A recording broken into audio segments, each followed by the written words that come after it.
Assalamualaikum, Pak Ustaz. Saya Roger. Saya mau bertanya kepada Ustaz. Saya baru saja menjadi mualaf. Dan kemarin ini baru saja meninggal ibu saya. Dan saya pun memakamkan beliau. Yang ingin saya tanyakan adalah, apakah saya murtad? Karena ada orang mengatakan kalau saya itu murtad. Padahal kalau menurut saya, kalau bukan anaknya siapa lagi yang harus memakamkan orang tuanya? Ya, saya mohon pencerahan dari Pak Ustaz. Baik. Terima kasih. Pertama, nama saya Adi. Dan saya mencoba menjawab apa yang Anda tanyakan. Quran surah ke-31 ayat ke-14 sampai 15. Quran surah ke-46 ayat ke-15. Quran surah ke-17 ayat 23 sampai dengan ayat yang ke-27. Pertama, bakti anak kepada kedua orang tua sepanjang dalam urusan dunia, jika memang terjadi perbedaan keyakinan antara anak dengan orang tua, maka dia tidak terbatas sepanjang dalam urusan duniawi.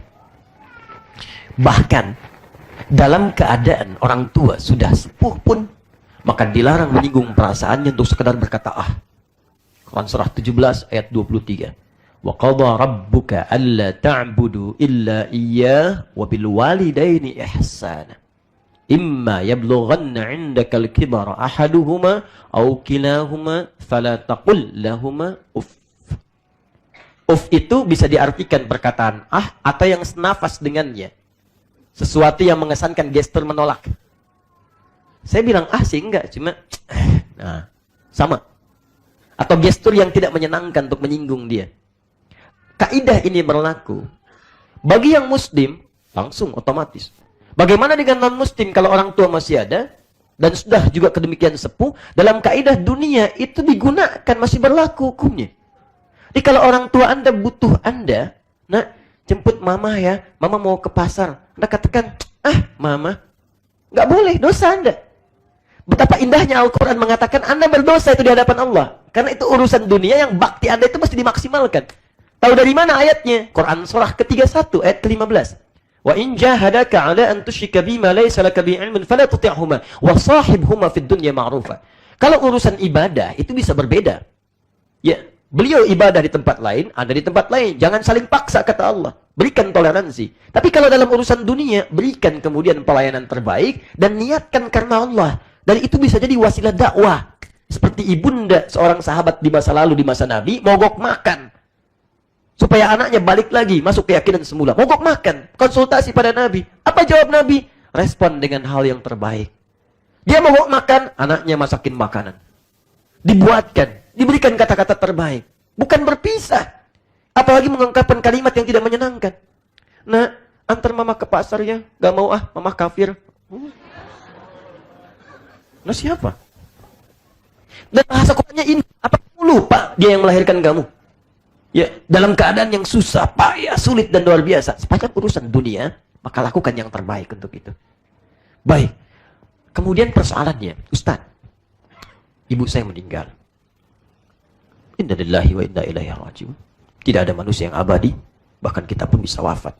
Bahkan bisa mengawali dan lebih dulu dibandingkan dengan orang tua. Dan itu sifatnya niscaya. Lalu bagaimana kalau kemudian saya datang ke pemakamannya? Saya hadir. Dan saya tidak meyakini itu semua. Apa yang terjadi dari proses pemakaman dan sebagainya.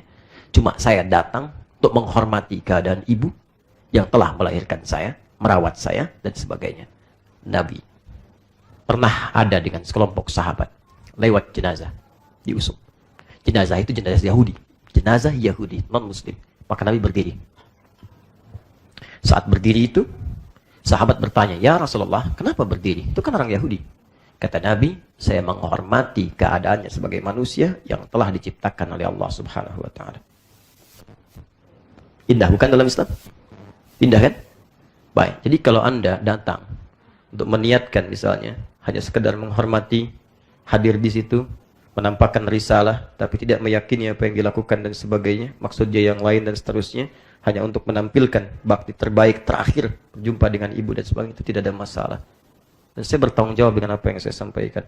Sepanjang Anda tidak meyakini bahwa itu benar prosesnya, misalnya ada kremasi dan sebagainya dan yang sebagainya, Anda hanya akan hadir di situ karena Anda pernah dilahirkan oleh beliau. Anda pernah dirawat. Dan itu luar biasa. Ya. Tapi hal yang ingin saya sampaikan adalah gunakan sisa hidup yang terbaik untuk berislam dengan benar, dengan baik, mendekat kepada Allah, dan kemudian istiqamah.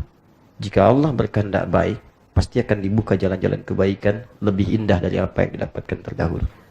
Ingat teman-teman, ingat baik-baik pesan saya ini, semua anggota keluarga kita itu adalah titipan sebenarnya dari Allah. Sejauh mana kita bisa mengambil pahala dari itu? Jelas sampai sini? Baik, jadi saya kira sangat jelas apa yang saya sampaikan. Ingat, kalimat-kalimat kafir, murtad itu jangan mudah diucapkan dalam lisan kita. Murtad itu, apalagi kafir misalnya, itu tandanya jelas. Sepanjang belum jelas tandanya, tidak boleh diucapkan. Karena kata Nabi, kalimat itu akan mencari pemiliknya. Kalau dia mencari di bumi tidak ada, maka dia akan mencari ke langit. Di langit tidak ditemukan, dia akan kembali pada orang yang menuduhkan. Jika tidak benar itu, maka kalimat kafir itu akan kembali kepada yang menuduhkan. Dan tidak disebut seorang kafir, apalagi murtad, kecuali dia mengerjakan dua hal. Pertama, lisannya langsung mengucapkan dengan kalimat saya keluar dari Islam, atau mengingkari itu semua. Atau yang kedua, nampak dari perbuatannya yang tidak sesuai dengan keyakinannya. Misal, dia sengaja meninggalkan sholat, ikut tempat ibadah orang lain. Dia ikuti itu semua. Dia praktekkan itu. Ya, dia mengingkari Nabi Muhammad SAW dengan yang lainnya. Maka, baru itu ditetapkan. Tapi sepanjang seseorang tidak mengatakan itu, dan perbuatannya tidak menunjukkan itu, tidak boleh kita menuduhnya. Jelas ya? Saya mendoakan yang terbaik insyaAllah untuk Anda, ya, dan ajak keluarga, doakan, bagi, jangan tinggalkan. Dan hal yang paling indah, tidak pernah Allah berikan hidayah pada seseorang kecuali ingin memberikan jalan terbaik bagi kehidupannya. Itu yang ingin saya sampaikan. Dari akhwat sebentar. Baik. Silakan.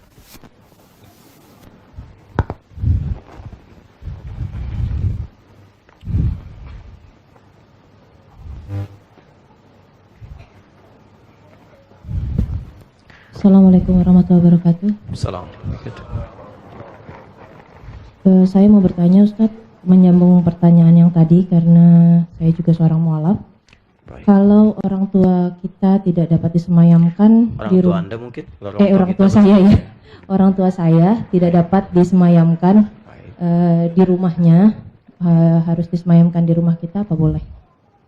Baik. Itu saja. Pertama begini, saya ingin sedikit tambahkan informasi tentang makna mu'allaf. Quran surah ke-9 ayat ke-60. Ya. Innamas sadaqatu lil fuqara wal masakin wal 'amilina 'alaiha wal mu'allafati qulubuhum. Mu'allaf itu sesungguhnya maknanya ada dua. Satu, ini makna asalnya. Orang yang terlembutkan hatinya sehingga mudah menerima hidayah. Lembut. Asalnya belum masuk Islam. Tapi sering tertarik ditanya kajian, baca buku-buku Islam, nyimak video-video keislaman. Ada ketertarikan. Maka kata Quran, berikan dia bagian dari zakat. Tidak harus dalam bentuk uang. Jangan dikira pemilik itu, maaf ya, misalnya fakir atau miskin. Tidak. Boleh belikan dalam bentuk buku-buku, CD-CD Islami, supaya bisa menambah keyakinannya tentang Islam. Tapi kalau dia sudah masuk Islam, maka kalimat mu'allaf itu gugur. Maka berubah nama, kalau laki-laki muslim, kalau perempuan muslimah. Muslim itu artinya orang yang sudah bersyahadat. Untuk laki-laki, maka karena itu muslim, orang Islam. Syarat pertama Islam itu syahadat. Hadis Muslim nomor hadis yang ke-8. Ketika ditanya oleh malaikat Jibril, ya Rasulullah Muhammad mal Islam, apa itu Islam? Kata Nabi yang pertama, anta syahada an la ilaha illallah wa anna Muhammad Rasulullah. Kamu bersyahadat tiada Tuhan selain Allah, Muhammad utusan Allah. Kalau Anda sudah bersyahadat, maka Anda bukan mu'allaf lagi. Nah, Mas Roger, muslim. Anda tadi muslimah. Jelas ya? Baik. Jadi status itu yang tadi pertama kali ingin saya coba tambahkan dulu. Ya, ini penting. Karena pernah saya ada pernyataan, Ustadz saya mu'allaf. Masya Allah. Kapan masuk Islam? 16 tahun yang lalu. Oke, baik. Yang kedua, mu'allaf itu juga bisa berarti orang yang sudah masuk Islam, tapi masih goyah hatinya. Goyah. Karena banyak faktor.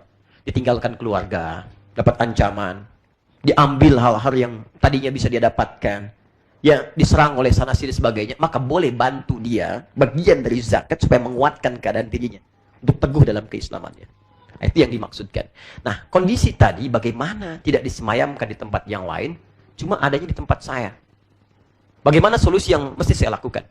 Kalau Anda bisa tempatkan di tempat netral, misal cari tempat yang terbuka yang lain, di situ misalnya sewa tempat, gunakan itu, maka itu tidak ada persoalan. Tapi kalau sama sekali tidak ada tempat yang lain, dan memang hanya tempat Anda yang diinginkan, maka timbang maslahat madaratnya. Itu yang disebut dengan fikih aulawiyah. Mana yang paling nanti muncul maslahat paling banyak, itu yang diberikan keputusannya. Misal, kalau tidak ditempatkan di rumah saya, maka terjadilah respon dari saudara-saudara terhadap saya yang bisa mengancam keadaan saya. Misal, bukan cuma secara fisik, bisa psikis, bisa yang lainnya, dan menghambat dakwah saya kepada mereka. Dan akan selalu diungkit.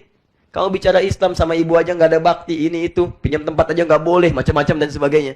Dan lahan saya untuk berdakwah menyulitkan saya. Dibandingkan saya misalnya sediakan tempat di sini, tapi dalam hati saya mengingkari proses yang terjadi pada saat itu. Ya, proses kremasinya, proses khutbahnya, macam saya ingkari itu. Cuman saya sediakan tempat itu untuk memberikan kemudian kemudahan-kemudahan yang dengan ini memberikan wasilah dakwah kepada saya lebih mudah. Ini poinnya. Maka dalam fikih masalihul mursalah, mana yang paling prioritas kita temukan? Kalau seperti ini, maka boleh dilakukan.